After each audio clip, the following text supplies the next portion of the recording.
Good evening, everyone. I'm just going to give everyone a couple of minutes just to join. Just got a few more people joining us.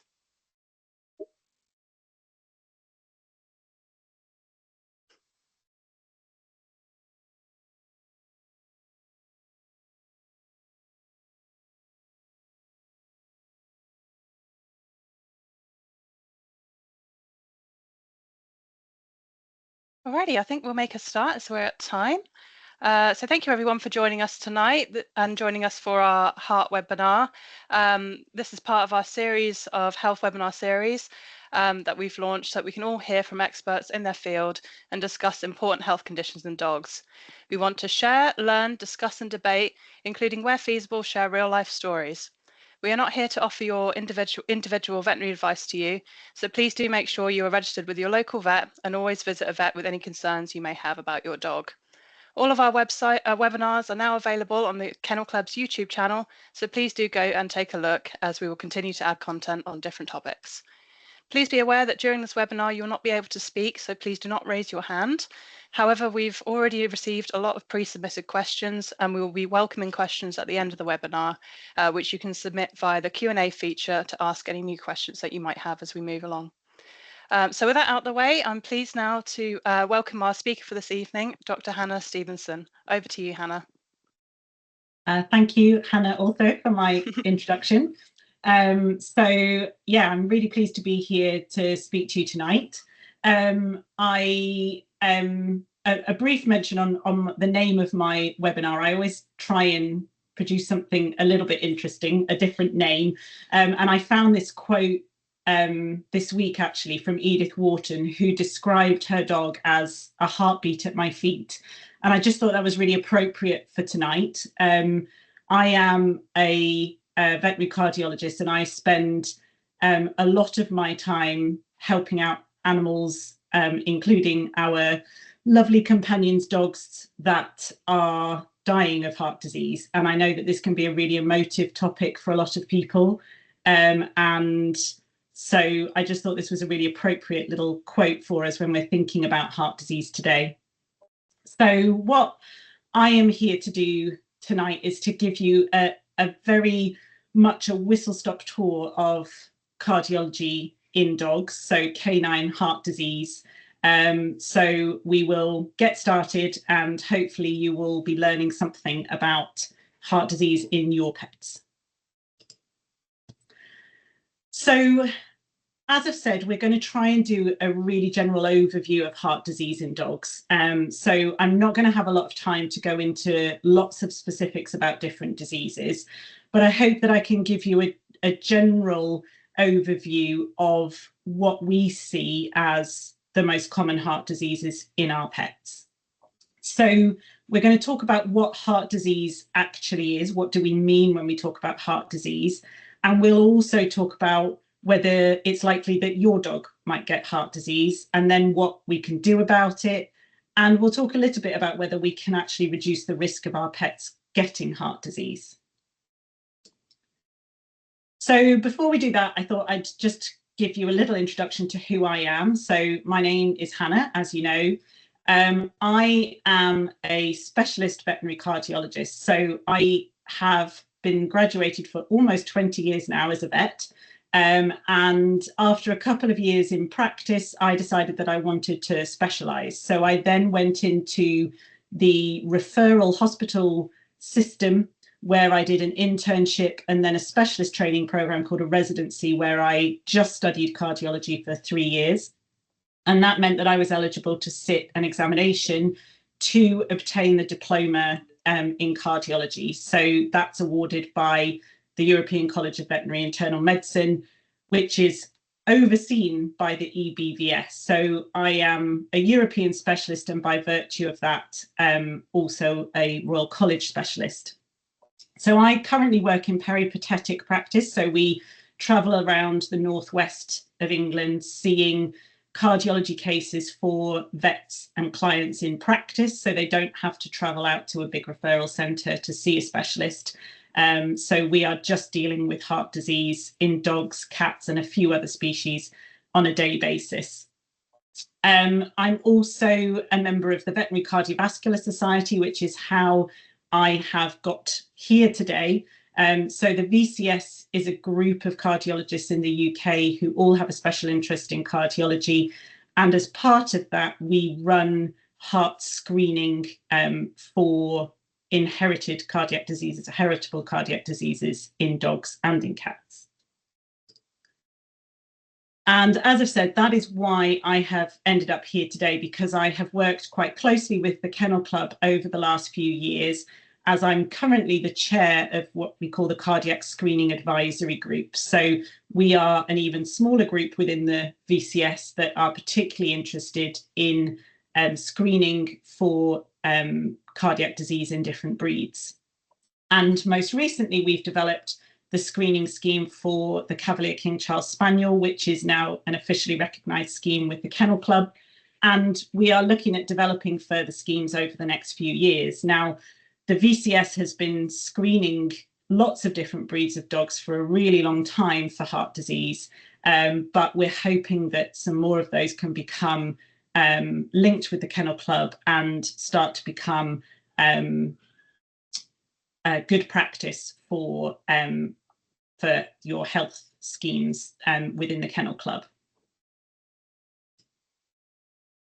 So what I'd like to do first this evening is just give everybody a little overview of what the heart does on a beat by beat basis, essentially, because many of you I know will not be medically trained and don't necessarily know what we're talking about when we start to talk about the heart and the different structures within the heart. So what I've got here is a very lovely animated artist's impression of the heart. And whenever you look up the heart online, this is the kind of image that you will get. So this is very much based on what we expect to see in the human heart, so the orientation of the human heart. So it's always usually seen in this orientation in pictures. But as I'll explain shortly, a lot of the pictures that you're going to look at tonight of ultrasounds of dogs' hearts look very different, because obviously dogs walk on 4 legs instead of 2, and so the orientation of their heart is different, and the way that we scan their hearts is different. But ultimately, the structure of the dog heart is extremely similar to the structure of the human heart. So we're just going to have a little run through the anatomy and also just get your eye into what's happening here as the heart is beating. So the first thing to notice is that the heart is pumping the blood either around the body or around the lungs. So we have the chambers enlarging as they fill with blood and then reducing in size as the chamber contracts and pushes the blood where it needs to go. And you may well be aware that there are actually 2 sides to the heart. So there's the left side of the heart, which is involved in pumping blood around the body. And then there is the right side of the heart that pumps blood to the lungs. So if we just have a look, hopefully you can see my little cursor on here. So the blood comes from the lungs full of oxygen into the left atrium. This is the top chamber up here of the heart. And then it travels through the mitral valve into the left ventricle, which is the pumping chamber on the left side. And the left ventricle pumps the blood out through the aorta and to the body. So I've mentioned one of the important structures of the heart that we're going to talk about tonight, the mitral valve. So there are valves in place between the different chambers of the heart to stop the blood going back in the wrong direction. So you want the blood to continue to move through the heart and out and not go back into the chamber it was in previously. So the mitral valve stops the blood going back into the left atrium. And this is the aortic valve that stops the blood going back into the left ventricle when the heart's relaxing. The structures on the right side of the heart are really similar. So on the right side of the heart, the blood is returning from the body very low in oxygen, which is why it's coloured blue on this diagram. It comes into the right atrium, goes through a valve into the right ventricle, and this is called the tricuspid valve. And then the right ventricle pumps the blood out through the pulmonary artery to the lungs. And again, there is a valve within the pulmonary artery stopping the blood from coming back in the wrong direction. as I've said, the orientation of the dog's heart is slightly different. So I just wanted to give you an example here of an ultrasound of a dog's heart that I would look at on a regular basis. And the way that we're scanning the heart means that we're scanning it in a different orientation. So hopefully you can see that this is the same image that we had on the previous slide, and I've just rotated it. So now the heart's kind of lying on its side. So in our ultrasound picture, we have here the left atrium. On the right side of the screen, there is the mitral valve opening and shutting every time the heart contracts. There's the left ventricle over here, and then the right side of the heart is closest to the top of the screen. And again, right atrium, tricuspid valve, and right ventricle. Now, because of the orientation and the fact that we're in a 2D image of a 3D structure, we can't see the great vessels in this view.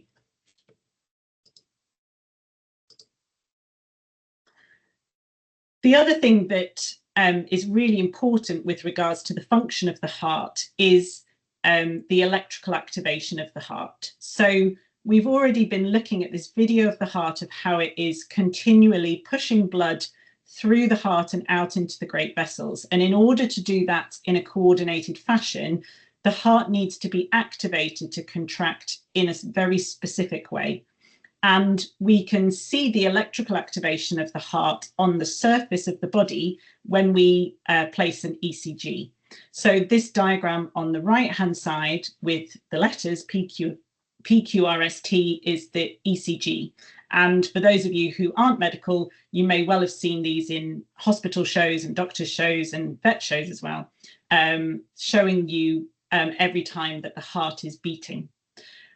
So essentially, the electrical activity starts within the heart itself. And the first activation, the P wave, is causing the contraction of the atria, so those top chambers. So it's pushing the blood through into the ventricles. We then have a complex called the QRS that is the activation of the ventricles. So then the ventricles are stimulated to contract and push the blood out into the great vessels. And the T wave is just the change in electrical activity as the heart starts to reset again.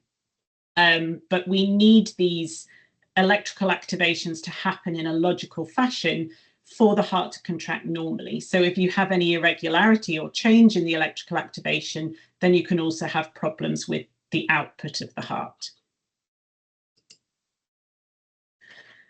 So that was a very brief overview of how the heart is functioning and a few of the main structures. And we're now going to move on to think about the different types of heart disease that we see in our dogs, our pets. So what do I mean when I talk about heart disease? It's very much a blanket term for a variety of different conditions that I see as a cardiologist on a day-to-day basis.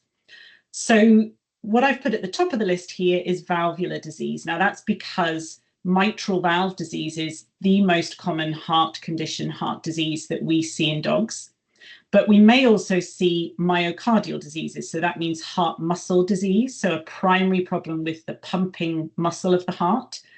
And also, particularly when we're thinking about congenital heart disease, we are thinking about abnormal development of the heart. So you can imagine that there are so many different things that have to work out so perfectly in the fetus for the heart to function normally. So any abnormal development can affect heart function.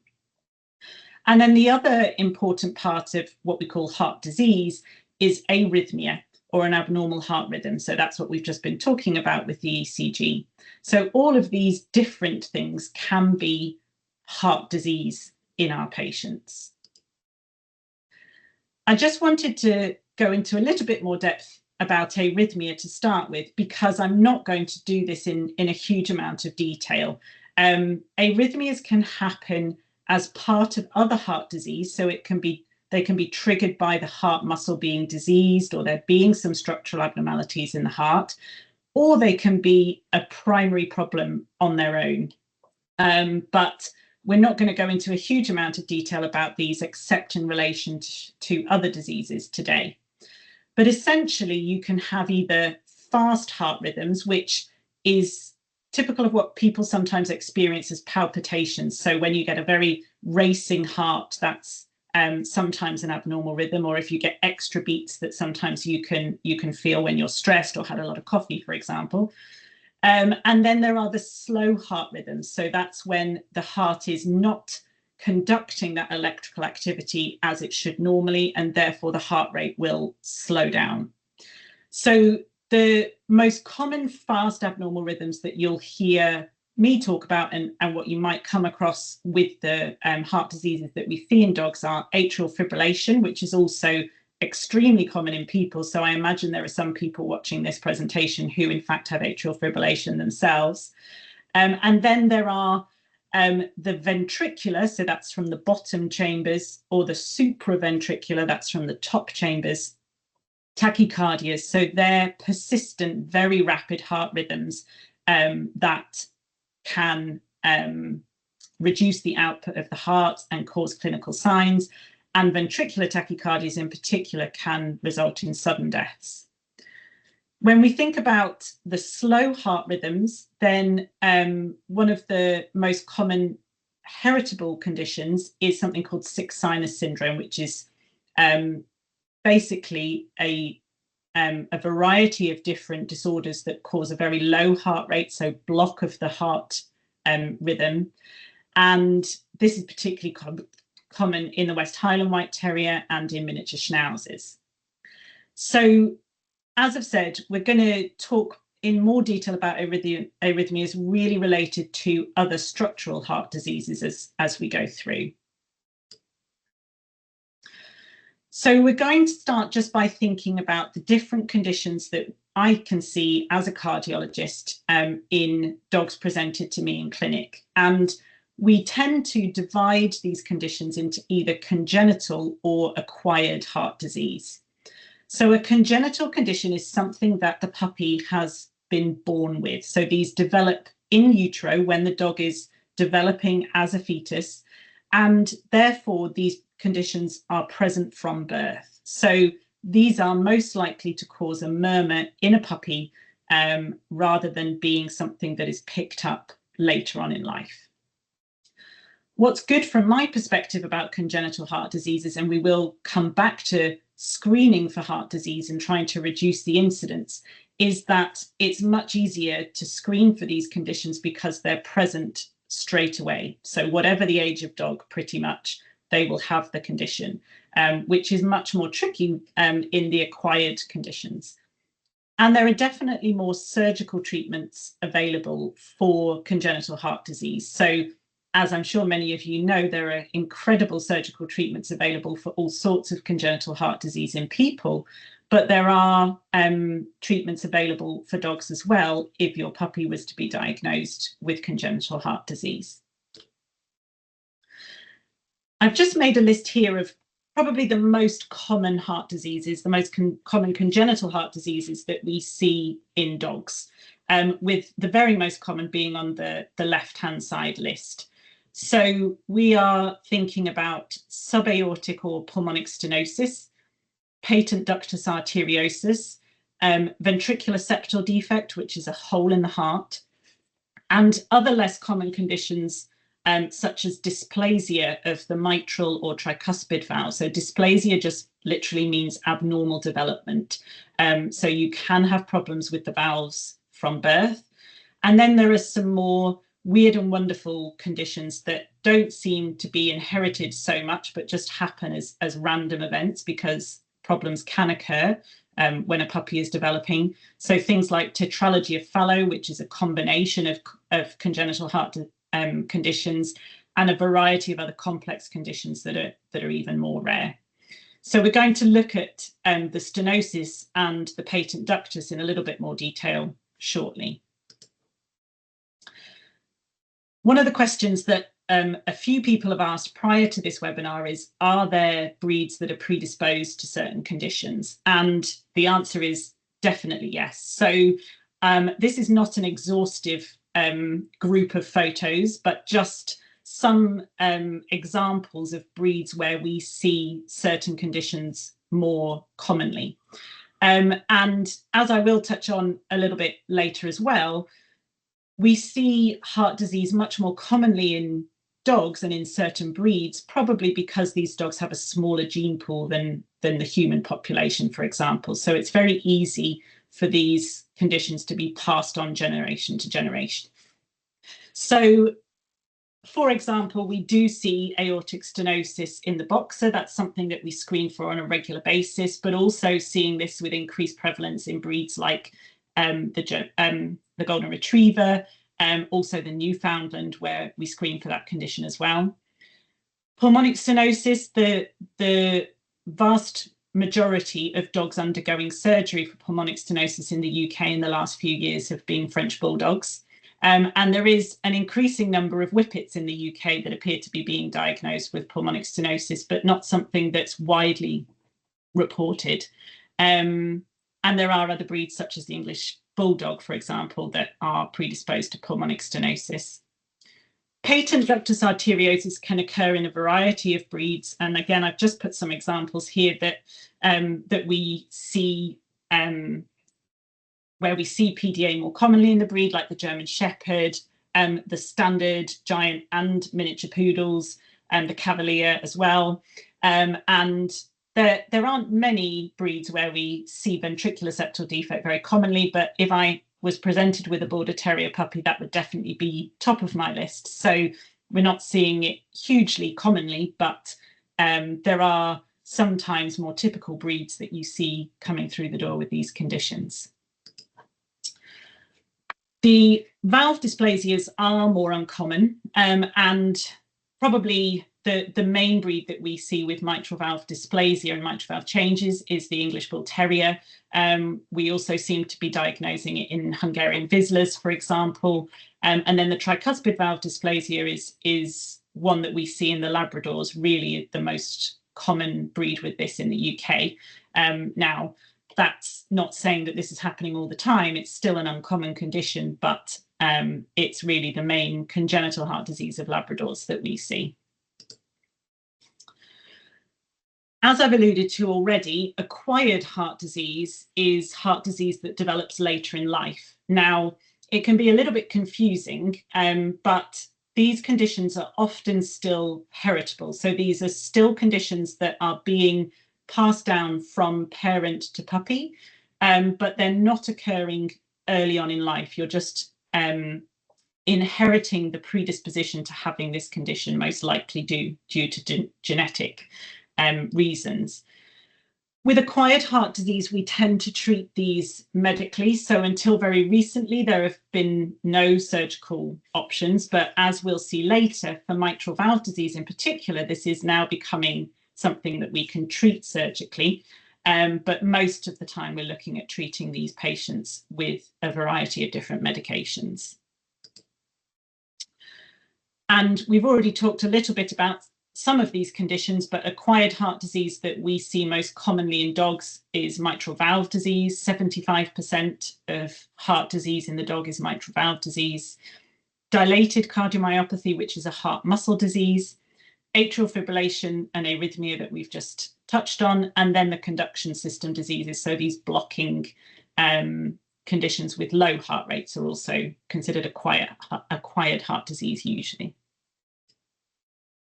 And again, just some examples of the breeds that we might see with these conditions. Again, definitely not exhaustive in any way, but mitral valve disease is a disease of the small breed dog generally. So I would say the Chihuahuas, the Cavaliers and the Bichons are the breeds that I see most frequently in my clinic with this condition. But again, small breed poodles and indeed larger breeds as well, Border Collies, Labradors, any older dog can develop mitral valve disease because it is a degenerative condition of the valve.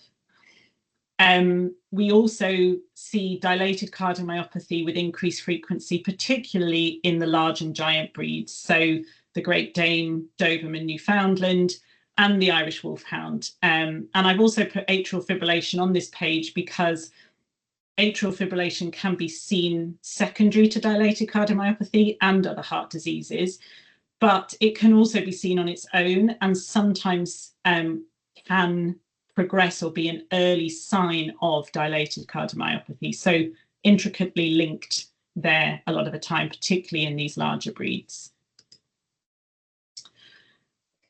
So I quite commonly put this slide in my presentations just to give you an idea of why this is something that we need cardiologists for and why we should all be aware of it. So it's just some prevalence data, which is relatively old now, but just to talk you through it, we're looking at what percentage of the whole dog population, for example, is diagnosed with heart disease. So about 0.5% of the dog population. But if we look at that compared to the human population, where the prevalence is 0.004%, you can see that actually heart disease, which is one of the biggest killers of people, is a much bigger problem within the dog population. As we might expect, because of the gene pool, it's much more common in pedigree dogs. So we've got a 0.65% here than in crossbreed dogs. And then when we start to get into the individual breeds, then the prevalence starts to increase. Now, this data is just for dilated cardiomyopathy. So I've picked on these three breeds, the Doberman, the Great Dane, and the Newfoundland. And there is also quite a lot of data about the prevalence of these conditions in dogs that just come into the hospital. So nearly 6% of Dobermans that present to a hospital for any reason are presenting with heart disease. But what gets quite scary is when you start looking for these conditions in certain breeds. And it really does start to be obvious why this is something that different breeds need to worry about. So these final percentages come from different publications over the last, well, probably quite a prolonged period of time. The Newfoundland one will be around 20 years old, I would think. But you can see that when you start looking for this condition in the population, it's much higher than expected. So Dobermans, according to some German data, have about a 50-50 chance of having dilated cardiomyopathy, for example. And some of our data from Great Dane screening has shown that about 36% of Great Danes have the disease. And this is because for the vast majority of the time, heart disease doesn't cause any signs in dogs. And it's only once you get to the end stages of the disease that you realize that the patient has the condition. So what sort of signs are we looking for, or can we see in dogs with heart disease? So as I've just said, it's really common to not see any signs at all. So I would say in my day-to-day job, more than 80% of the people walking through the door are completely surprised by the fact that they've had to come to see me because their dog is still chasing squirrels, running around, not having any problems whatsoever, and they didn't even think there was anything wrong with them. But what has happened is that their local vet has picked up either a heart murmur or an abnormal heart rhythm when listening to the heart with a stethoscope. So a heart murmur is any sort of abnormal noise that we hear in between the heartbeats. So normally when you're listening with a stethoscope, you hear a lub-dub sound as the valves open and shut in the heart. But a heart murmur is an extra noise, usually caused either by a narrowed valve, so what we call stenosis of a valve, or a leaky or regurgitant valve. So any blood moving faster than it should be or moving in a direction it shouldn't be moving in will potentially cause a heart murmur. We've already touched on abnormal rhythms as well, so that's something that your vets would be able to hear just by listening with a stethoscope. You can hear the irregularity of the rhythm as you're listening to the dog. It's a little bit tricky for people trying to identify abnormal heart rhythms at home, because actually in dogs it's very common for them to have a variation in their heart rhythm. That's called sinus arrhythmia. So as they breathe in and out, dogs have a variation in their heart rhythm and heart rate. So that can be completely normal. So it can be a little bit tricky sometimes to know whether the abnormal rhythm is genuinely abnormal. When we start to see signs of heart disease, they can be quite dramatic. And obviously very concerning and often require treatment to improve the clinical signs in our patients. So, as I've said already, it is very uncommon to see signs of heart disease until the later stages of these conditions. So, you know, lots of people feel very guilty that they haven't noticed a problem with their dog, but actually dogs are very good at pretending they're absolutely fine, even if they're feeling a bit funny. Whereas people are much better at saying, oh, I feel really out of breath climbing the stairs. And so they pick up, their condition is picked up much sooner.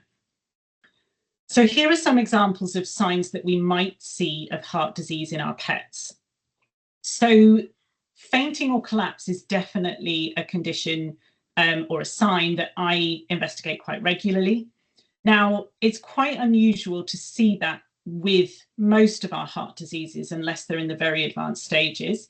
But we can see this particularly with an abnormal heart rhythm, either a slow or a fast heart rhythm, and particularly with the obstruction to blood flow. So as I've said, we're going to talk in more detail about stenosis in a second, but that reduces the flow of blood out of the heart and can cause collapse. What we're mainly talking about when we're thinking about heart failure, clinical signs of heart disease, is heart failure. So that is congestive heart failure, the final pathway for many of these conditions. And we're going to talk about that in a little bit more detail. I have put cough on here because this is really quite a debatable clinical sign. So we can definitely see coughing in dogs with heart disease, but it is often considered the primary sign of heart failure and an indicator that a dog needs to be treated for its heart disease because it's coughing. But actually, it is much more common in my experience and the experience of most of my colleagues that coughing is caused by other things, such as concurrent lung disease, and the cough can be made worse by heart disease, rather than the cough always being primarily due to the heart disease itself. And certainly coughing is not a sign of heart failure. It can be seen with heart failure, but isn't a definitive clinical sign.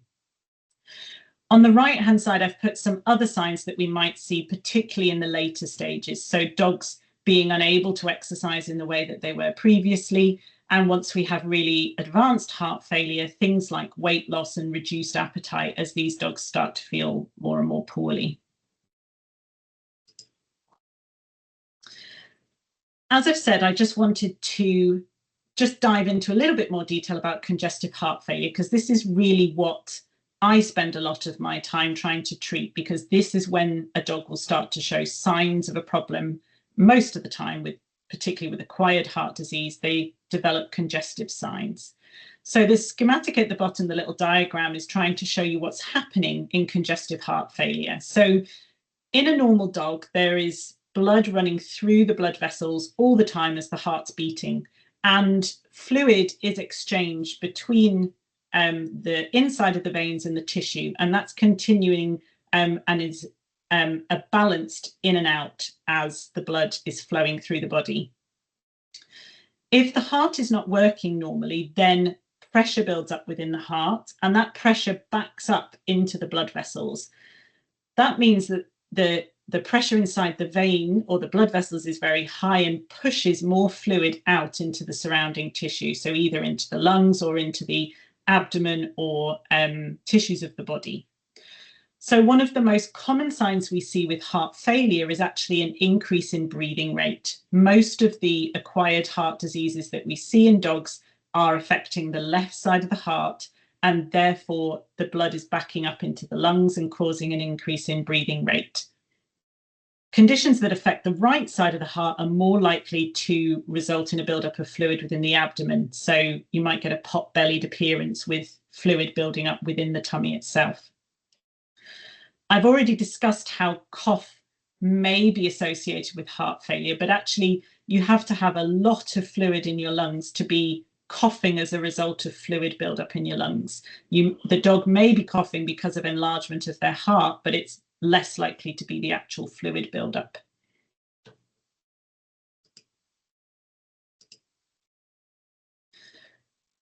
Anybody who has had a dog with heart disease will start to recognize some of the treatments that we're going to talk about just now for congestive heart failure. So again, I thought I'd discuss all of these in one go, because we tend to use the same drugs with different variations to manage congestive heart failure.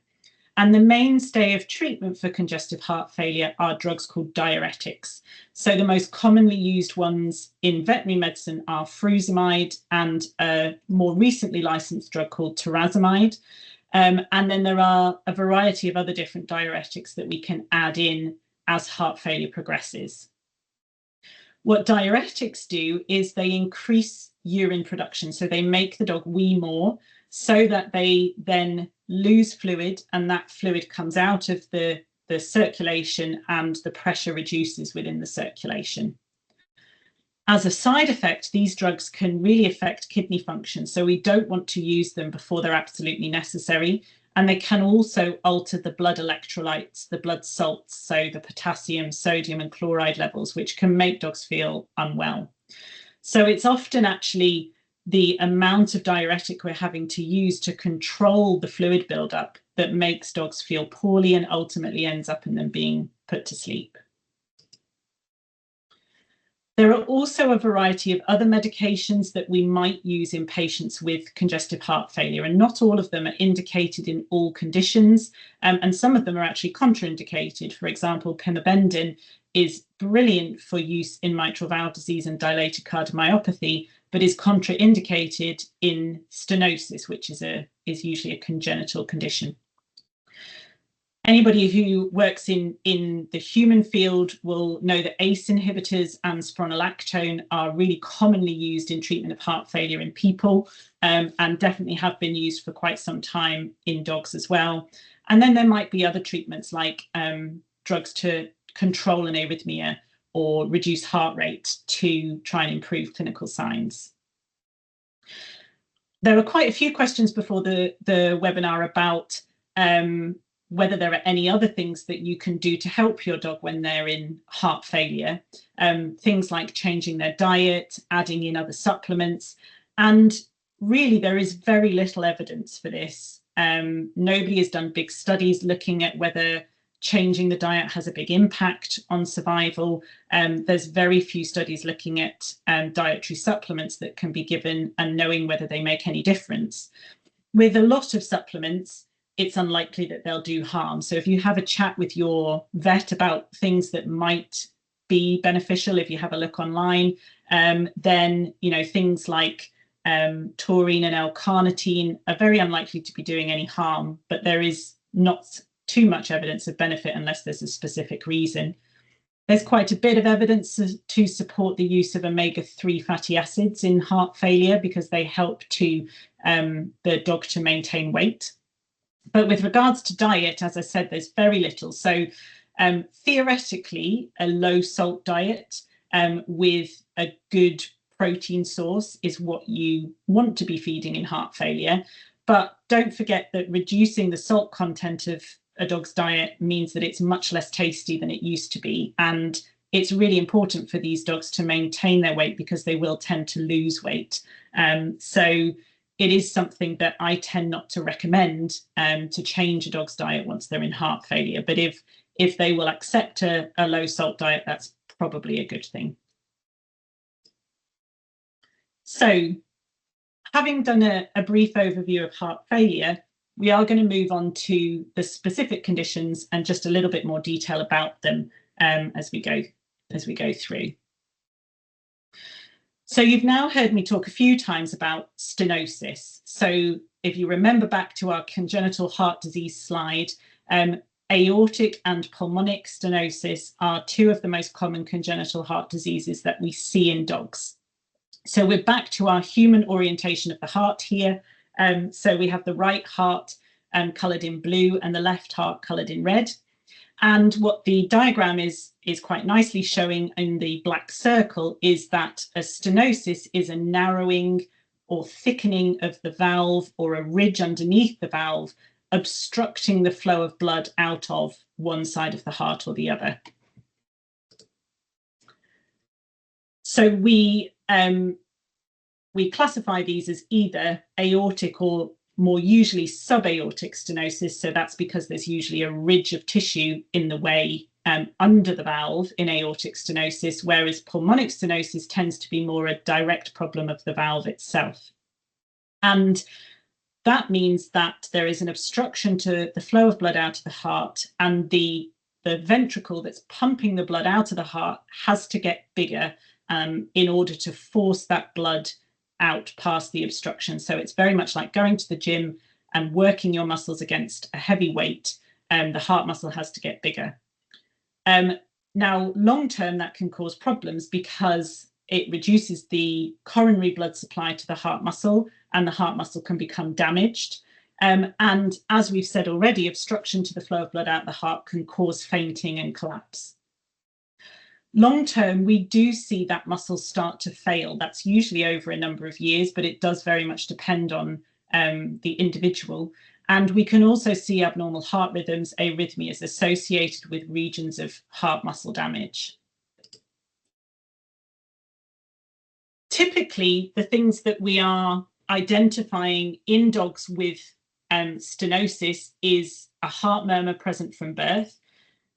Usually in significant stenosis, this is a loud murmur, but I've put a little asterisk there because it's actually can sometimes be really challenging to hear the murmurs in some of these dogs, because you have to be in a very specific place right up in the armpit of the dog. And if you've got a very exuberant, happy puppy who's panting and wanting to say hello to everybody, listening to these murmurs and identifying that they're really loud can be a problem. As well as difficulty exercising and collapse, we do sometimes see sudden death as the only sign of this condition. And longer term, we can see patients developing congestive heart failure as a result. So just to let you know some of the surgical interventions that are possible in congenital heart disease, these are two images of angiography of a dog with pulmonic stenosis. So on the left-hand side, the video that's stopped running just at the moment, is a catheter inside the heart of a dog and up into the pulmonary artery, and just highlighting the structure of the pulmonary artery before surgery is undertaken. On the right-hand side, we've got an image, and I'll play that video hopefully again. Yeah, so now a balloon catheter has been passed through the heart and up into the pulmonary artery, and the cardiologist is inflating that balloon and bursting open the stenosed valve. So you're able to reduce that pressure overload on the right side of the heart, and these dogs often have a resolution of their clinical signs. And we know that in dogs affected with severe pulmonic stenosis, surgery at a young age really impacts prognosis. So these dogs can go on to live a normal life after surgery. One of the other congenital heart diseases that we see quite commonly and also can be surgically corrected is patent ductus arteriosus. So again, a really pretty diagram here showing the right side and the left side of the heart. So we have the PDA, as it's easier termed, within the yellow circle. So essentially, this is a small connection, a small vessel that connects the aorta and the pulmonary artery in the fetus. So this vessel is open in the fetus, and the vessel should close at birth. It should completely close down and not have any blood flow through it at all. But if it remains open, i.e. it's patent, then that can cause real problems. So blood starts to shunt through that vessel when it shouldn't be, and that can cause serious problems for the puppy. What we tend to hear with a PDA, again, is a very loud machinery type murmur, because we can hear the blood flowing through this abnormal vessel. And we know that about 75% of dogs with PDA will be in heart failure by the age of a year.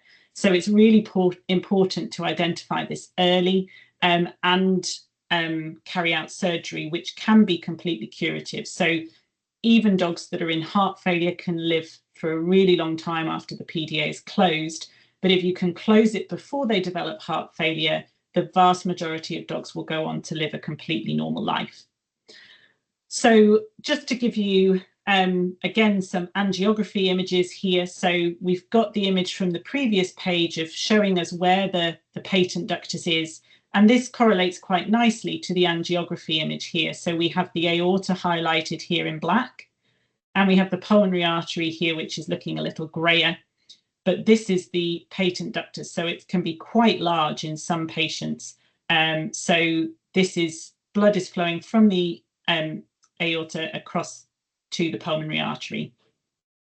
And we now have minimally invasive ways of closing PDAs. Excuse me.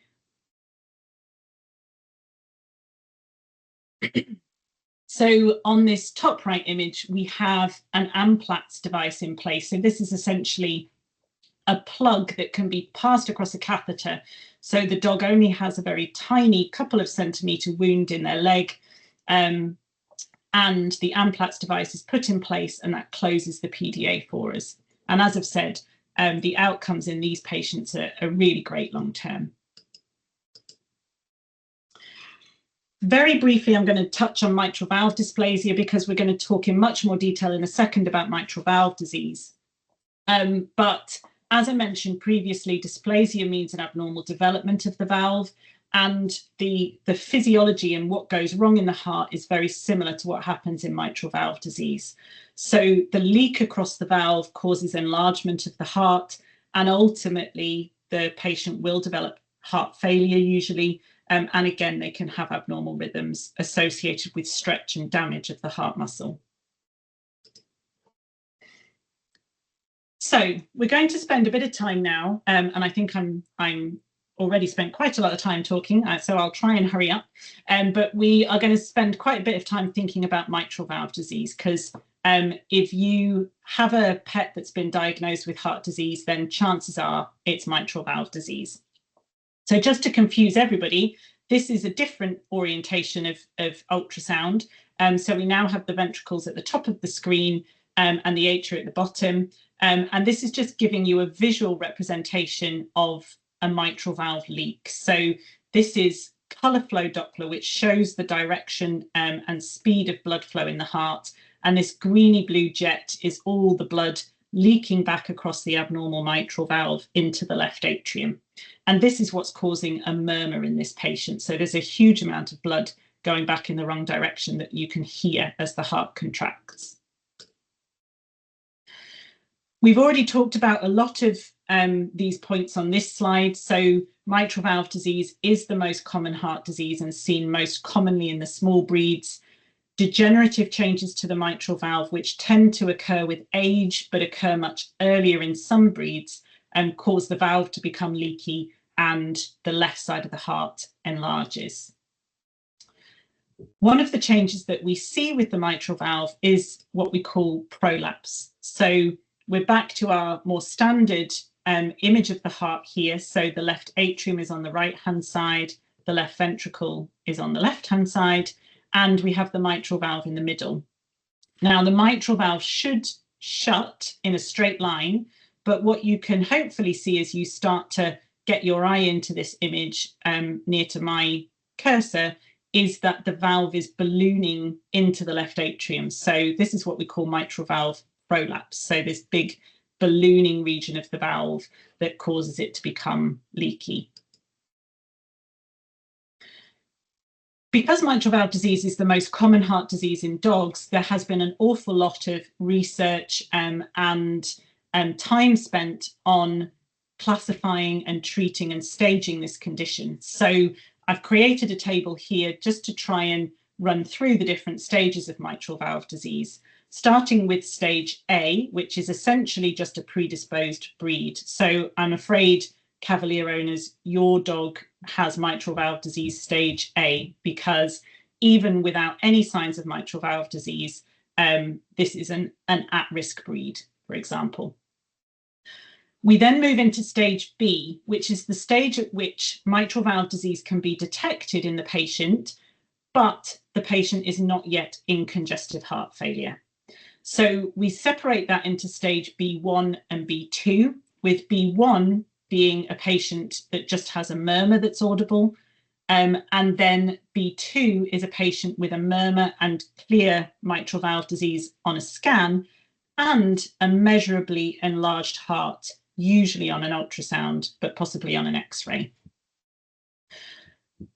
Again, I've started to put some information about what sort of signs you might see in these patients. And that coughing comes in here all the way along. So there's some really good evidence that even dogs that have a completely normal heart size are coughing. And these dogs are not coughing because of their heart disease, they're coughing because of some other reason. But it's really important that you don't automatically assume that the cough is caused by heart disease just because they have a heart murmur. Once we get to stage B2, we now have really good evidence that treatment with a drug called pimobendan can slow the progression to the later stages, C and D. So there is a lot of investment at the moment and a lot of push to identify dogs in stage B2 because we can give them a longer life without any clinical signs before they develop heart failure if we can treat them with pimobendan. Stages C and D are congestive heart failure, as we've discussed, and we've already talked about how increased breathing rate is one of the most common signs of heart failure, and that's super important in our mitral valve disease patients. So the general rule of thumb, which works really well in the vast majority of patients, is that if the dog's breathing rate is normal, the dog is not in heart failure. Once we get into heart failure, then we are treating with the diuretics as well as pimobendan and other medications. And I have put here information about surgery, which we'll talk about in a second. So surgery is now being performed on patients in stages C and D, and more commonly in dogs with stage B2 disease that have clear signs that they are going to progress into heart failure. And I've just got some examples here of heart scans on dogs with mitral valve disease. So the first dog up at the top left is a stage A dog. So this dog's heart is quite bullet-shaped in appearance. The ventricle looks like a bullet. There isn't any enlargement of the chambers of the heart, and the mitral valve shuts in a relatively straight line. On the bottom right, we have a patient who has advanced mitral valve disease and is going to develop heart failure. Now, this patient, hopefully you can see, has a much more rounded ventricle, and there's a change in scale here. So the size of the heart has increased, and the left atrium is also increased in size as well. As I mentioned in the previous slide, we use pimobendan regularly in dogs with stage B2 mitral valve disease to slow the onset of heart failure. So the EPIC study, I think, is probably still the largest placebo-controlled clinical trial performed in veterinary medicine. And it was able to show that dogs that were treated with pimobendan lived significantly longer before they developed heart failure than dogs that were given placebo. So the placebo dogs lived about 2 years from being diagnosed to the onset of heart failure, whereas dogs treated with pimobendan lived about 3.25 to 3.5 years on treatment. There is a little bit of evidence that diet might be useful in stage B2 mitral valve disease as well. There are diets available specifically aimed at these dogs, but the evidence behind them is quite tenuous. There weren't a lot of dogs used in the trials, but again, it's unlikely that anything in these diets is going to be harmful. So it's restricted salt, good quality protein, some omega-3 supplements. Often the diets have L-carnitine, coenzyme Q, other things that are potentially beneficial for heart health in them. When we get into stage C and D, we are looking at treatment for heart failure, as we've already discussed. And unfortunately, this is the point at which the survival of these patients is limited. So we normally estimate dogs that have already been on pimobendan that we estimate to their owners that they'll live somewhere between 9 and 12 months in heart failure. And as I've already mentioned previously, often these dogs end up being put to sleep because we're unable to stop the fluid building up because their heart function is so poor, or the amounts of diuretics and other medications that we're having to give them to control their signs results in kidney injury, and these patients feel really unwell. Just briefly to touch on mitral valve surgery, because this really is something that's been pioneered in the last few years. There are two main options, and there are other things available to treat patients with, but the two main options are open heart mitral valve repair, which is only performed at the Royal Veterinary College in the UK at the moment. The surgeons open the heart on bypass and they actually repair the valve. So they will surgically put in new valve strings and a suture around the annulus of the heart to reverse the changes that have happened in the valve and caused the leak in the first place. So it can have incredible outcomes. We've had a couple of patients go through this surgery and come off all of their medications. So particularly in younger dogs, it's worth the very significant expense, which is about £23,000 at the moment. The transcatheter edge-to-edge repair is something, again, that's been pioneered recently. It's much less invasive, doesn't require cardiac bypass, but again is only, I think at the moment, performed in one centre in Willows in Birmingham.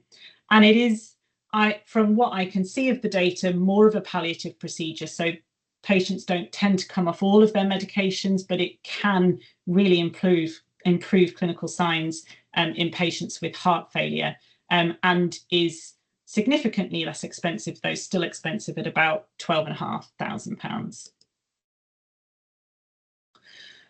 We're going to move on now to dilated cardiomyopathy. So DCM is a heart muscle disease, and in the image that we can see in the bottom right here, we can see a very enlarged heart with reduced pumping ability. So that's the typical signs of dilated cardiomyopathy. Again, enlargement, particularly of the left side of the heart, and ultimately progressing to heart failure as a result. As with all of our other cardiac diseases, or most of our other cardiac diseases, these dogs tend not to have any clinical signs, and sudden death is quite commonly the first sign of dilated cardiomyopathy in dogs. These dogs can also have abnormal rhythms and progress to congestive heart failure. In people, dilated cardiomyopathy is really common, and increasingly so after heart attack. So if you have a heart attack and reduced blood flow to your heart muscle, the heart muscle becomes damaged, and then your heart muscle fails to work properly. But there's a variety of different underlying causes that can be seen in people causing DCM. We don't see so many of those in dogs. I often joke that I haven't met an alcoholic dog as yet, but there can be external factors as well as genetic causes that result in DCM. So one of the big things that we talk about as an alternative cause of DCM, other than just a heritable DCM, is nutritional DCM. So we know for definite in some breeds, particularly the American and probably English Cocker Spaniel, that taurine deficiency can cause dilated cardiomyopathy. And there is a lot of conflicting information about whether grain-free diets can result in dilated cardiomyopathy. So I do want to touch on this, even though we're going to be running short of time, but there seems to be evidence from the United States in particular that dogs receiving a grain-free diet can develop dilated cardiomyopathy. And there is a lot of evidence from the group at Tufts that this is associated with a high legume content in the diet. So instead of having grains in the diet like rice, this is replaced with legumes. And the working theory is that might bind nutrients in the gut, and that's affecting heart muscle. But the FDA, as of now, have sort of paused their investigation because they haven't been able to prove a link between grain-free diets and dilated cardiomyopathy. So what tends to be the recommendation is that if your dog does develop DCM and is on a grain-free diet, if possible, switch the diet to a grain-containing diet. And at the end of the presentation, there are some links that you can use to find more information about grain-free diets in DCM.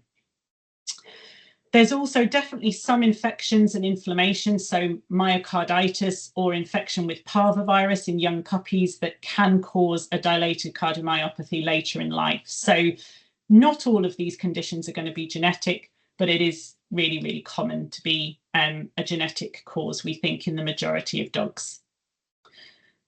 As I've said, sudden death is common, associated with abnormal rhythms, particularly in some breeds. So the Doberman would be the top of that list. But we do know that sudden death is increasingly reported in wolfhounds and deerhounds. And we also identified sudden death in Great Danes with dilated cardiomyopathy in research that I undertook. So in some dogs, we screen for those abnormal rhythms using ECG monitors. Dilated cardiomyopathy can also be treated with pimobendan in the asymptomatic or the stages where there are no clinical signs. And again, we want to do that. We want to identify these dogs early because once they develop heart failure, the prognosis is really poor. So the majority of dogs live less than 6 months once they develop signs of congestive heart failure. Briefly, before we finish this section, I just wanted to mention atrial fibrillation because, as I've said, it is quite closely linked with dilated cardiomyopathy in particular. So atrial fibrillation is an incoordination of the electrical activation of the top chambers, the atria of the heart, hence atrial fibrillation, resulting in an irregular heart rhythm, which is usually quite fast. Now, the majority of dogs with AF do have underlying heart disease, but we can see what we call lone AF, lone atrial fibrillation, particularly in the giant breed dogs. So they can develop atrial fibrillation really simply because their heart is big. And that's known in people as well, that the bigger you are, the more likely you are to develop atrial fibrillation. So really tall men are quite commonly identified with AF. I hope it's okay with the Kennel Club staff if I just keep going, because I'm going to talk a little bit now about screening for heart disease, and I will try and move quite quickly through this section, but it's one of the important things that I do, and I think it's important for trying to reduce the incidence of these heart conditions in dogs. So we've talked about how, particularly with, well, in a lot of these conditions, so the congenital heart conditions and also the acquired conditions, that we can actually treat these dogs if we identify the disease early enough. So screening in general is beneficial to identify dogs that actually might benefit from treatment. But most of the screening that I'm talking about is thinking about helping breeders to make decisions about whether they should be using their breeding animals to create the next generation of puppies. Because hopefully, by identifying dogs that are affected, you're going to reduce the likelihood of that disease occurring in a population. The perfect test for any inherited condition would be a genetic test, but unfortunately, we have very few of those in veterinary cardiology. So I did a talk a couple of years ago to the Kennel Club about what I would consider the perfect test for heart disease.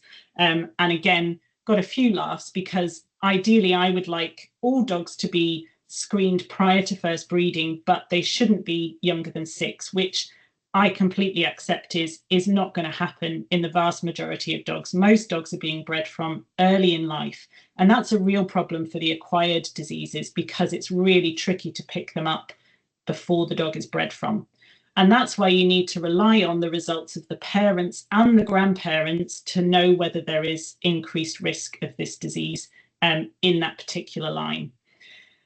Ideally, these would all be mandatory tests.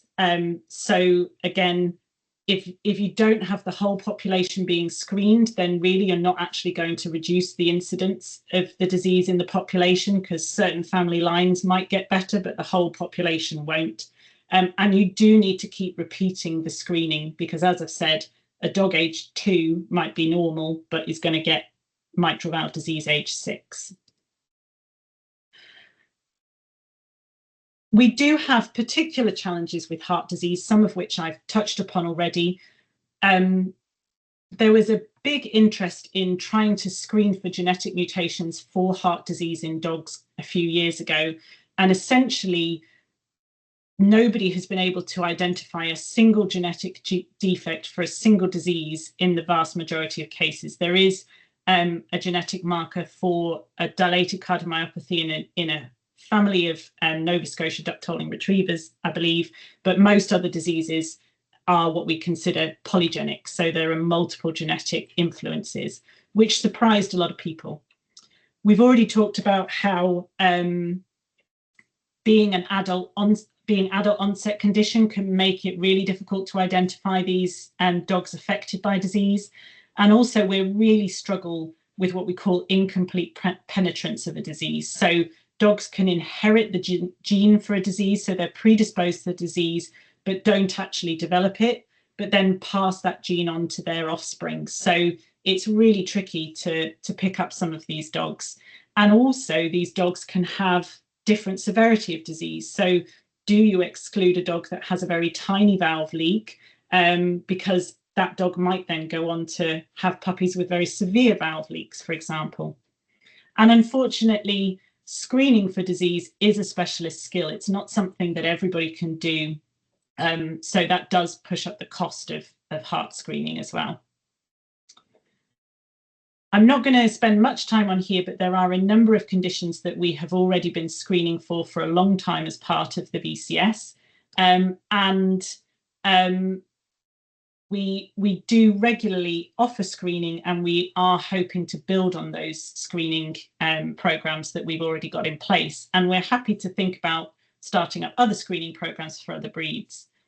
Just briefly wanted to mention genetic testing, which is available in commercial laboratories, but what I really wanted to put across in this presentation is that these shouldn't be used as standalone tests in dogs.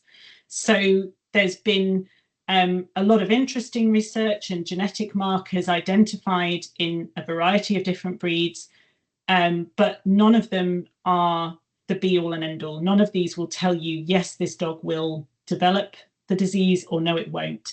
And there seems to be differences between America and Europe in terms of the population. So we don't recommend that genetic testing is used as the only test for heart disease in dogs.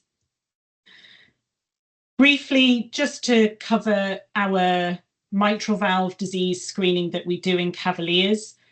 So we've already talked about how mitral valve disease is really prevalent in this breed, and it often has quite an early onset compared to other dogs. And screening has been carried out for a really long time in Cavaliers, but previously it was based on auscultation only, so listening for the murmur. And the dog would fail the test if a murmur was present, and breeding recommendations were based on whether the dog had a murmur at the age of 5 or its parents had a murmur at the age of 5. What's important to remember is that you can have structural changes to the valve without necessarily having a murmur.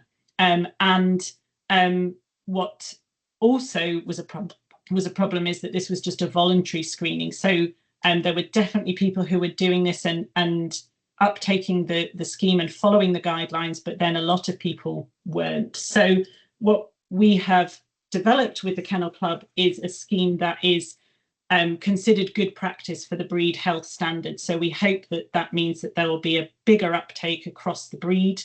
And we are also using ultrasound to look at these dogs' hearts, so that we're not just relying on listening to whether the dog has a murmur or not, and screening them regularly.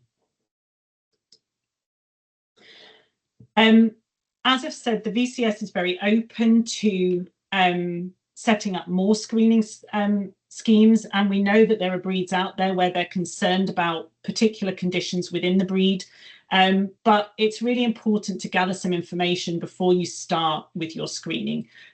So if you do want to talk things through, I'm very happy to talk to people and other cardiologists who are part of the cardiac screening advisory group. So if you want to get in contact with the BCS or the Kennel Club, we'll happily talk things through. But essentially, it needs to start with some data collection. You know, how many dogs are actually affected by the condition? Do you know for definite what condition these dogs are affected by? Could it be just within one line and therefore you could actually eliminate this based on pedigree analysis, or is it throughout the breed? And will you have good uptake? Because it's great having some very enthusiastic members of the breed, but if you're not going to be able to spread that out widely across the breed, it might not have a huge impact. So I am sorry that I've run over a little bit. Hopefully we'll still have some time for questions, but I just had a few very simple take-home messages from my whistle-stop tour, as I said, of heart disease. So heart disease in dogs is common. Many of the conditions that we see can be treated or managed long-term with really good outcomes, particularly if you can get a definitive diagnosis and you're managed long-term with specialist-led care. And screening should definitely be encouraged widely among the population, as well as particularly in breeding animals. As I said earlier, I've just got a few useful links here that you can go and have a look at. So the website for the Veterinary Cardiovascular Society with links to a list of cardiologists who will do heart testing. The website at Tufts talking about cardiac nutrition is really excellent, and has a lot of information on there for you about supplements and grain-free diets. And then the Royal College Register of Specialists, if you do want to try and find a specialist cardiologist to help you with your patient. So thank you very much for listening. And I think we're going to have a bit of a question and answer session now, if I can help you out.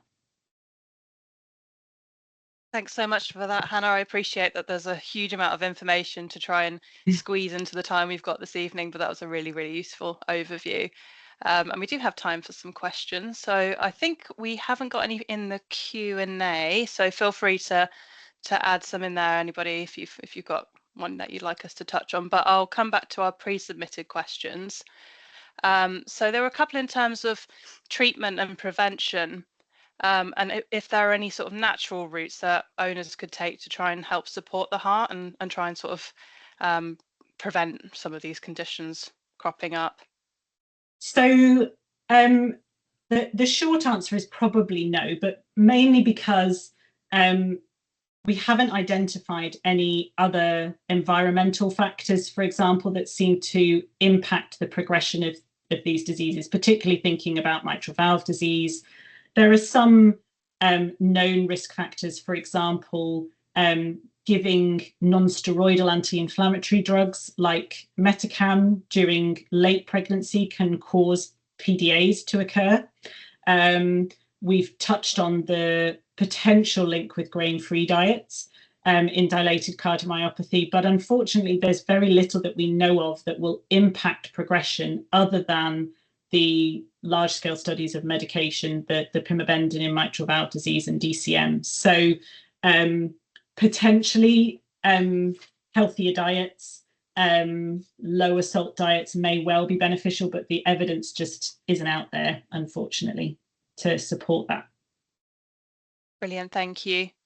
And then we had a couple looking at caring for dogs with heart disease. I know this is going to be sort of case specific, but with dogs with congestive heart failure, is there a sort of recommended exercise regime or of that sort that the owners can help their dog with?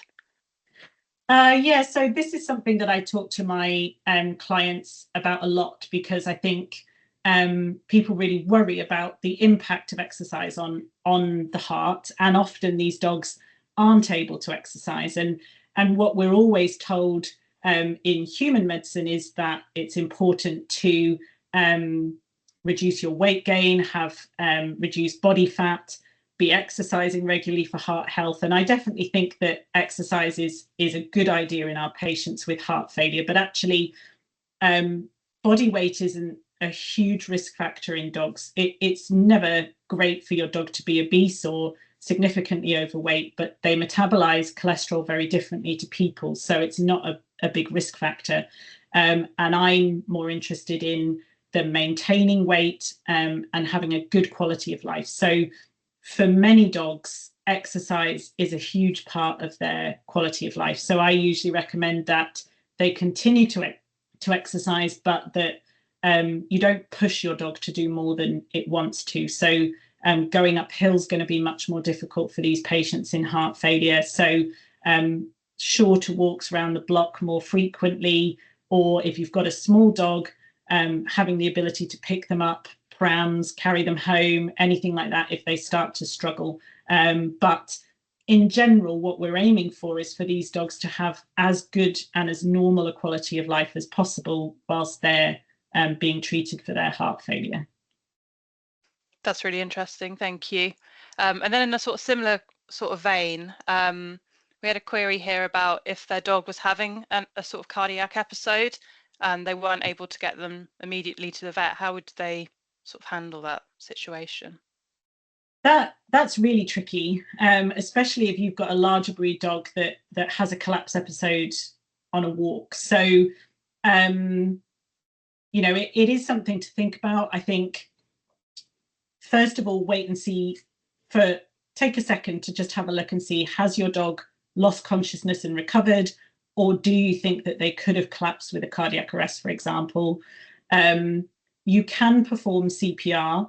Ideally, that is having had some training, but the principles are similar. You know, that you would provide chest compressions and blowing into the airway of the patient.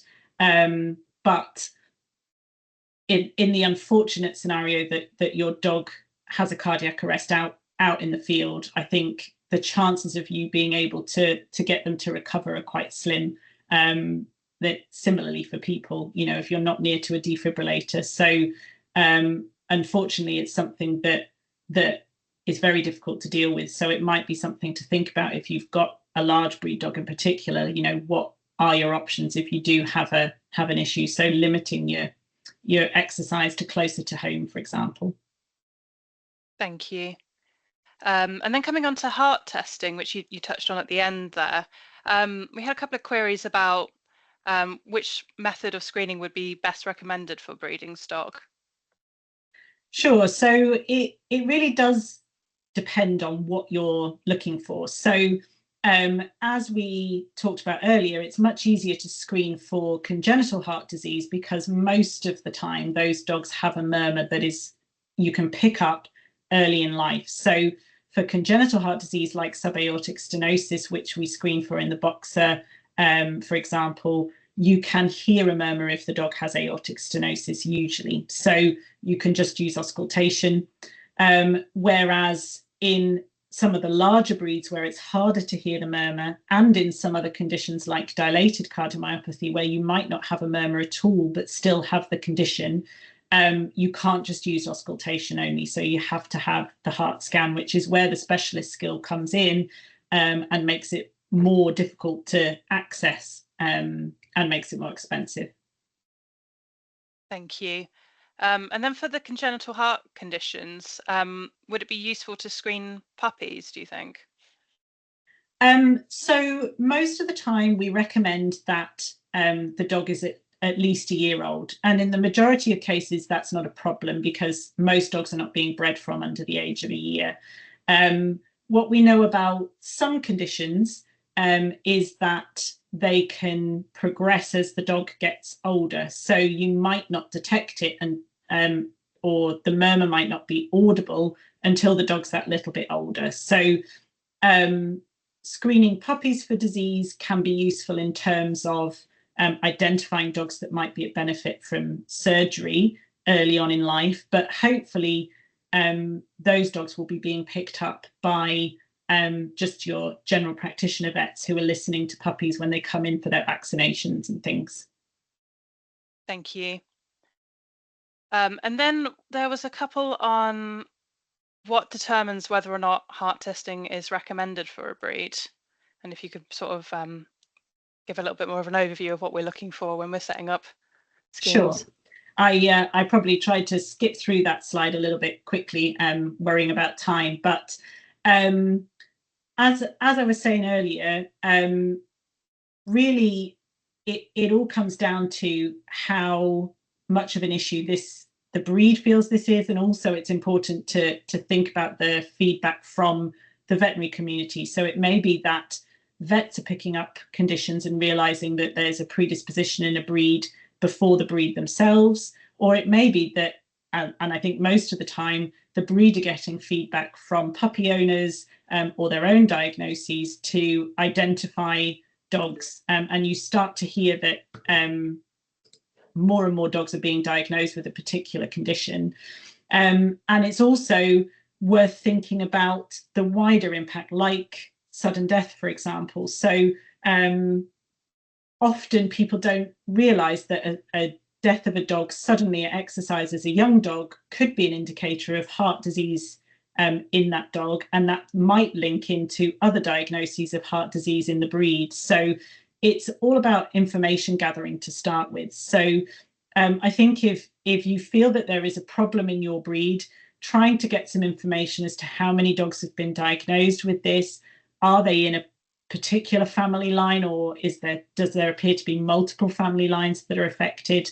And then what we'd recommend as the VCS is getting a group of dogs together and trying to screen a large number of them to see if you are identifying the condition you're worried about in an assortment of dogs.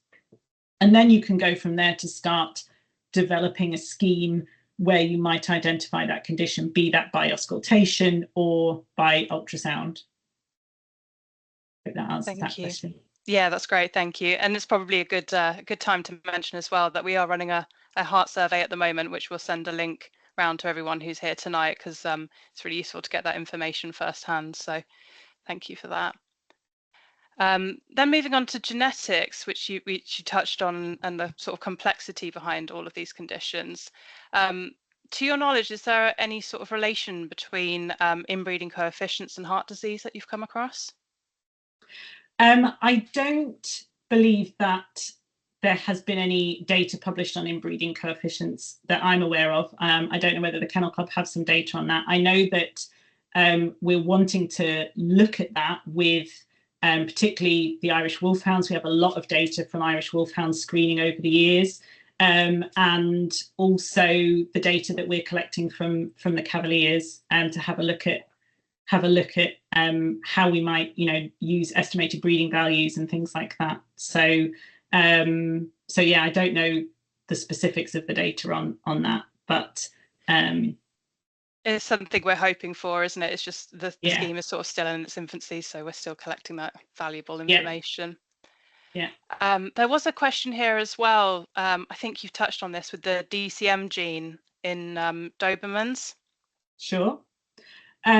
So there are a couple of commercial tests available for genetic markers that have been associated with dilated cardiomyopathy in the Doberman, and they are available for people to use.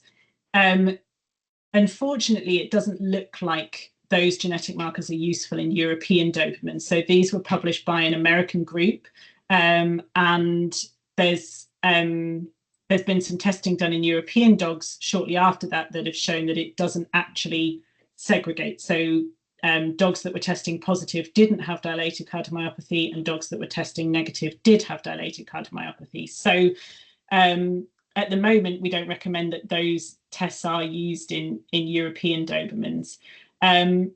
Unfortunately, as I touched on, a lot of the research that's been done has come to a dead end with genetic testing for heart disease in dogs, because we cannot identify a single gene defect that's responsible for the condition. And that was a real surprise to geneticists and cardiologists, because everybody assumed that all Dobermans, for example, would be very closely related, and therefore all Dobermans would have the same genetic defect causing their DCM, and that doesn't seem to be the case. So I'm not aware that anybody's doing any further work into it, because initially nobody was able to other than this American group, come up with genetic markers that were going to be useful for breeding. Thank you. So then moving on to some of the condition-specific questions we got, although we did have a sort of overall one here. Are we seeing more dogs being diagnosed with heart problems and heart murmurs in more recent times than compared to 10 years ago? And if so, do you know why? I don't think overall it's occurring more commonly. I think there are more dogs, and lots of people have talked in many different scenarios about the COVID boom in the dog population. We are seeing much more popular crossbreeds these days. So the small crossbreeds like the Cavalier cross poodles and the Bichon's cross Cavaliers, and poodles cross everything, which all of these breeds are predisposed to mitral valve disease. So we are seeing a lot of these crossbreeds being identified with mitral valve disease. So it's certainly not getting any less prevalent, I would say, certainly within the crossbreed population. I think we definitely anecdotally have seen some benefit of the screening that we've been doing. So we feel that we're seeing fewer boxes with aortic stenosis than we used to, having screened for that for quite some time. We have yet to see whether our new Cavalier scheme will be having an impact, but we hope that that's going to at least promote a later onset of the disease. So it's a slow progress, I would say. Yeah, absolutely. Then we had here again another one looking at heart murmurs, and whether you think there is an impact of a heart murmur on an active dog, and how serious this would be if it was a very inactive and apparently healthy dog.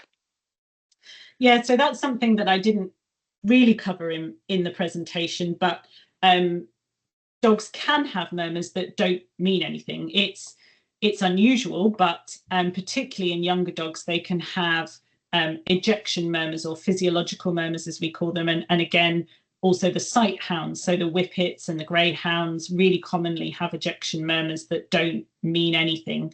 And we know in people that they can develop a murmur just from being fitter.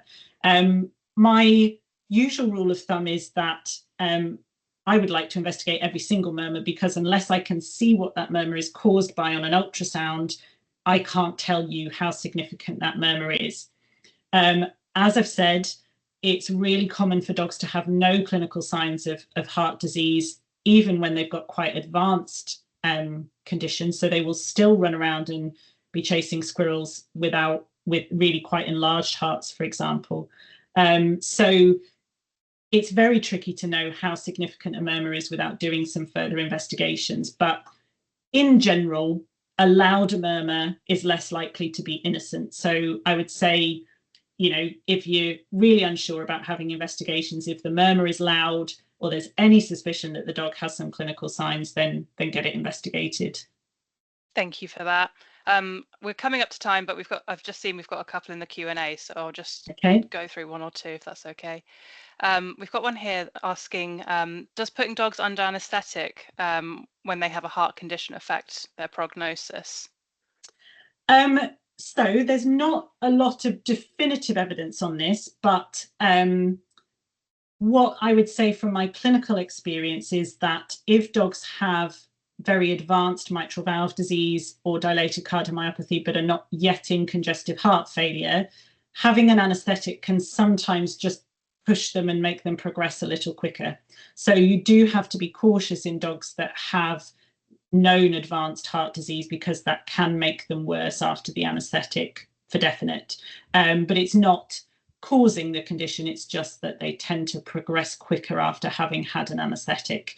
And anaesthesia is definitely something that we discuss on a regular basis with our clients, because these small breed dogs often have bad teeth, for example, that need to be sorted out. So some dogs do need to have an anaesthetic. So earlier in the course of the disease, it doesn't seem to make any difference. It's just later on that can be a risk factor. Thank you. And then I think our final one I'll leave us with is, Do we think sudden death is most likely to be due to the heart, or could it be due to another cause that we don't know about? Yes, so often we cannot identify the cause of sudden death, and absolutely there may be other reasons for a sudden death to occur. I think a sudden death that occurs at exercise, I think, is much more likely to be a cardiac death than potentially just a sudden death when sleeping. But and these things happen, when an animal or a person dies, their heart stops beating. So that is the end process of a lot of different conditions. But I would say sudden death in a young dog, particularly at exercise, I would be worried about cardiac disease in that patient, and looking wider within the family, because you may not be able to identify it post-mortem, but that information could be useful to the breed, so worth reporting. Okay, thank you. All right, we are at time now. So with that, I just wanted to say a massive thank you for giving your time this evening to all of us. It's been incredibly useful and interesting. After this webinar, just for everyone's reference, we will send you a link to our YouTube channel, which this video will be uploaded to, along with the slides. And we'd really appreciate it as well if you could take 5 minutes to give us some quick feedback on the webinar tonight, as well as filling in that heart survey if at all possible. Finally, you can access all of our other health webinars on our YouTube channel, and we have a plethora of different topics there that you can dig into, including things like common cancers, back disease, epilepsy, and much more. And finally, if you have any further comments or queries, please feel free to reach out to us at health@thekennelclub.org.uk, and we'll come back to you as soon as we can. Thank you very much, everyone. Thank you, Hannah, and have a great evening. Bye. Thank Bye. you.